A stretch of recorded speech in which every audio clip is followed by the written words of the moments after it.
Hello friend, advance structure के इस video में मैंने कुछ ऐसे हिंदी सेंटेंसेस को लिया है जो प्रेजेंट टेंस के भी हैं, पास्ट टेंस के भी हैं और फ्यूचर टेंस के भी हैं।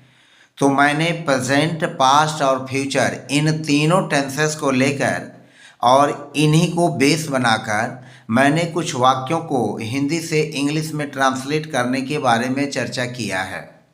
जो स्ट्रक्चर यूज होगा प्रेजेंट में या पास्ट में या फ्यूचर में, तो इन तीनों का स्ट्रक्चर मैंने लिखा है और आपको साफ साफ स्क्रीन बोर्ड पर दिख भी रहा होगा।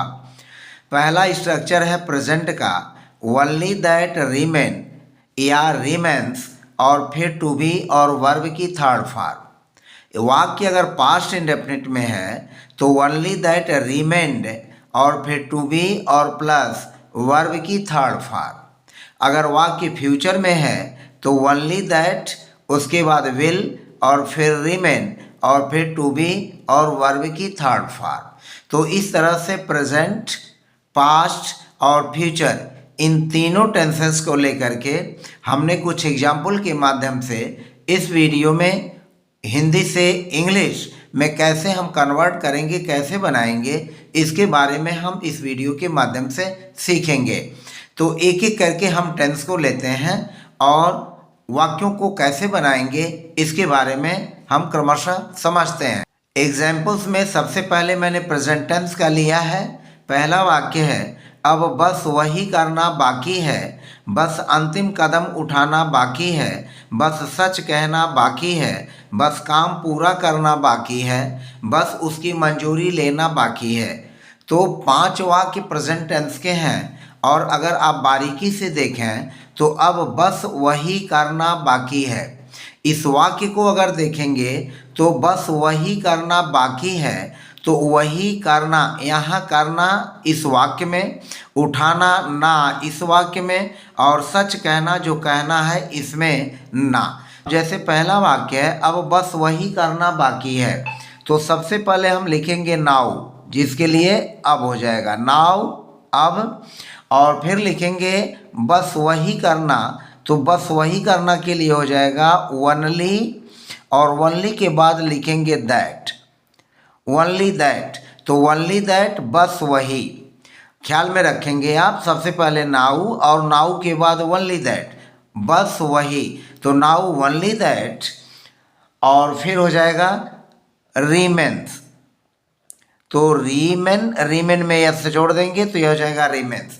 नाउ ओनली दैट रीमेन्स और फिर लिखेंगे टू बी, और डू मीन्स करना इस वर्ब के लिए, तो डू का थर्ड फॉर्म हो जाएगा डन। और तब हमारा वाक्य बनेगा now only that remains to be done. दूसरा वाक्य देखें, बस अंतिम कदम उठाना बाकी है, तो यहाँ पर बस की कोई स्पेलिंग हम मीनिंग नहीं लिखेंगे, यहाँ पर लिखेंगे ओनली दैट, बस only that, only that, only that का यूज हो गया। और आप अगर ओनली द भी लिखते हैं तो भी वाक्य सही है।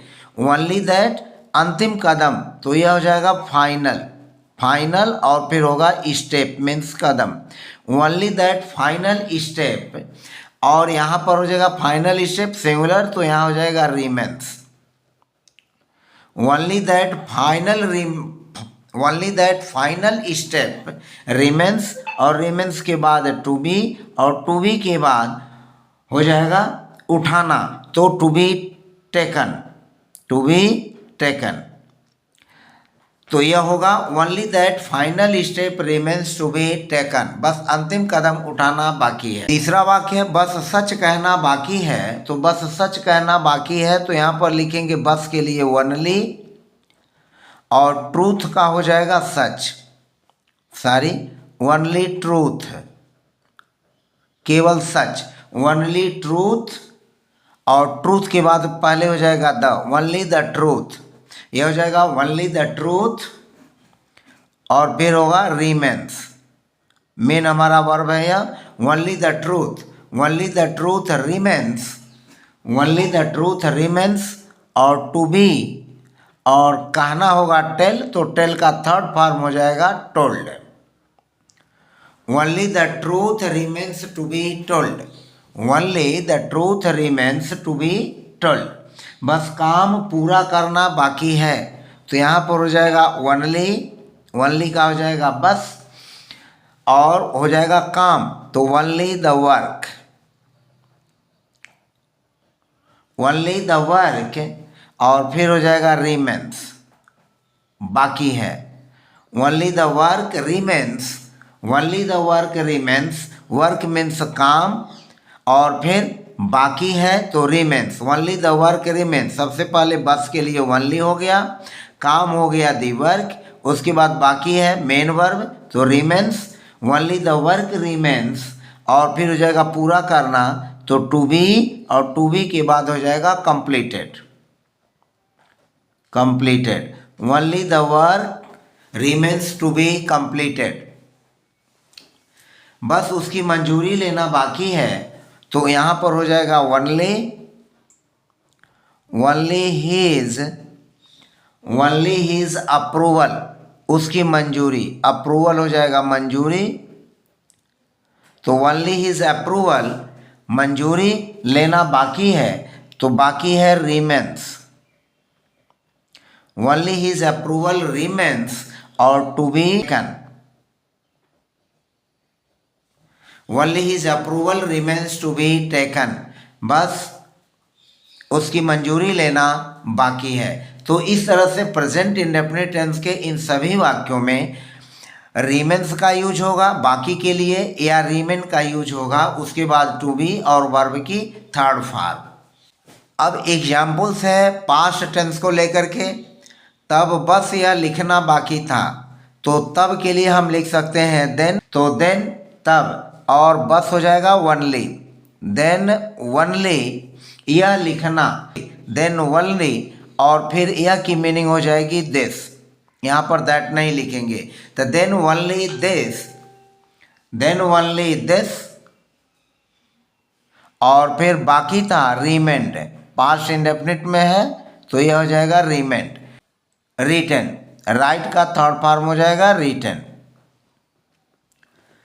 Then only this remained to be written, then only this remained to be written, बस वही कहना बाकी था, तो बस वही करना, तो यह हो जाएगा ओनली,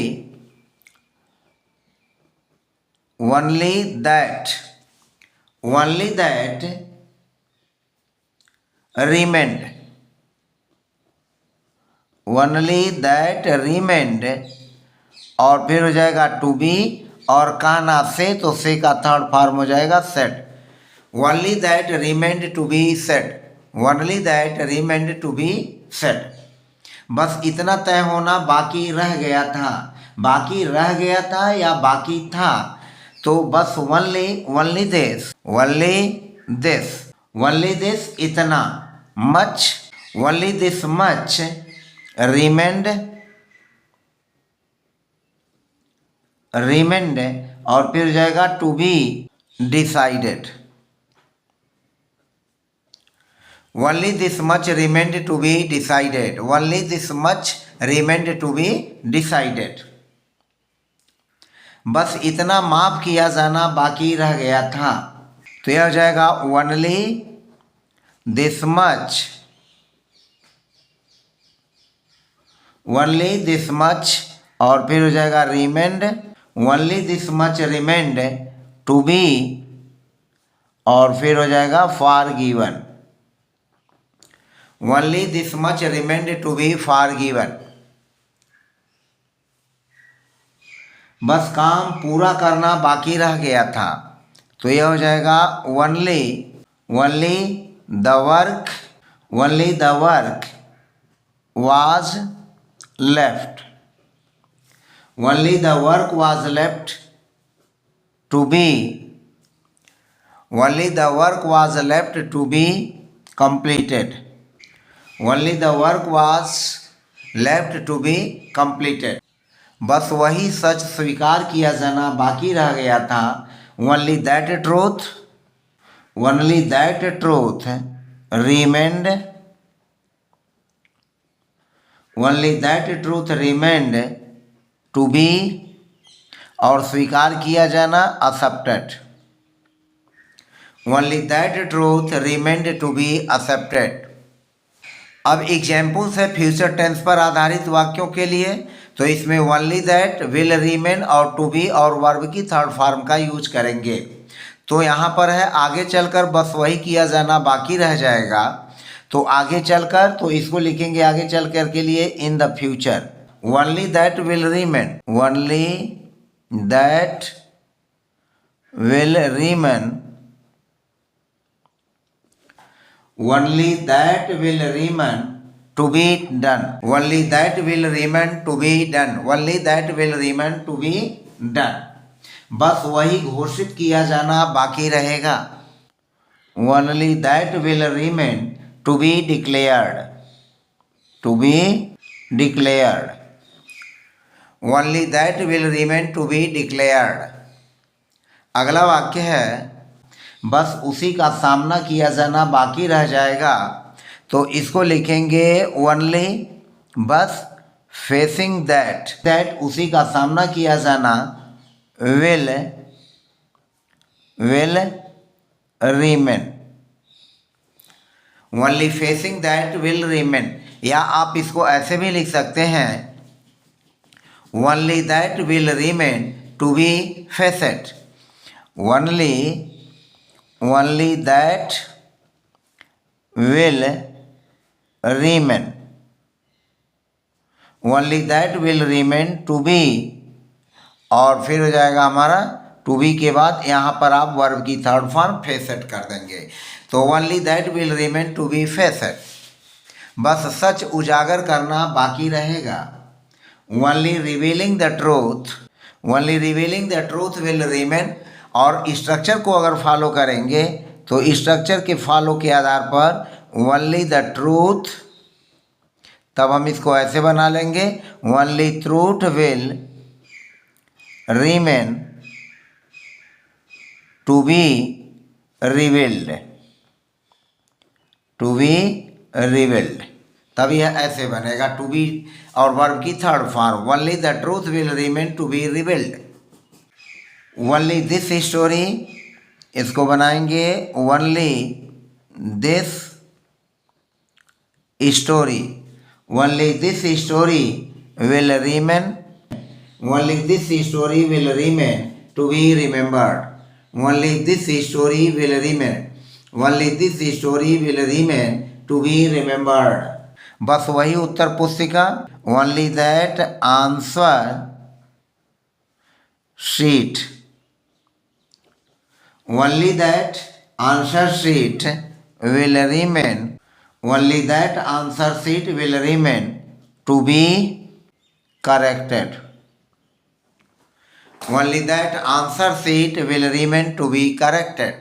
तो इस तरह से हमने प्रेजेंट, पास्ट और फ्यूचर इन तीनों प्रकार के टेंसेस को लेकर के हमने आपको इन तीनों स्ट्रक्चर के आधार पर हिंदी से अंग्रेजी वाक्यों में अभ्यास कराया। मुझे पूरा उम्मीद है कि इन तीनों स्ट्रक्चर्स के आधार पर आपने अच्छी जानकारी प्राप्त की है। मिलते हैं नेक्स्ट वीडियो में नए स्ट्रक्चर और नए लेसन के साथ। तब तक के लिए बाय बाय, खुश रहें, मस्त रहें, धन्यवाद।